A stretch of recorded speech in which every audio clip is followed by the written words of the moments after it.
আজকের এই ভিডিওটা যদি আমি তোমাদের সাথে না শেয়ার করতে পারতাম তাহলে কিন্তু আমার মধ্যে একটা রিগ্রেট ফিল থেকেই যেত। আসলে এই কথাটা বলার কিন্তু একটাই কারণ, সেটা হচ্ছে এই ভিডিওটা আমার আগের মাসের ভিডিও আর আমি গিয়ে এটা এখন পোস্ট করছি। আসলে এটা আমি আমার সব জায়গা দিয়ে খুঁজে নিয়েছিলাম, কোথাও পাইনি। আমি ভেবেছিলাম হয়তো আমি এই ভিডিওটা ডিলিট করে দিয়েছি।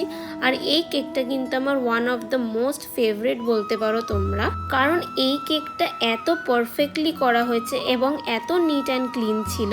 তো তোমাদের এই কেকটা নিয়ে বলে দিই, এই কেকটা কিন্তু ইনসাইড ফ্লেভার চকলেট আর এটা হাফ পাউন্ডের ওপর ছিল, একটা সিগারেট থিমের কেক। আর এই থিমের কেক কিন্তু আমি ফার্স্ট টাইমই ক্রিয়েট করলাম। আর ফন্টেনগুলো তো তোমরা জানোই কে বানিয়েছে, আর যদি তোমরা জেনে থাকো তাহলে আমায় কমেন্ট করে জানাও যে এটা কে করতে পারে। তো এই কেকটা তোমাদের কেমন লাগলো আমায় কিন্তু অবশ্যই জানাবে। দেখা হচ্ছে নেক্সট ভিডিওতে। আর ভিডিওটা ভালো লেগে থাকলে একটা লাইক করে দেবে আর পেজটাকে একটু ফলো করে দিও।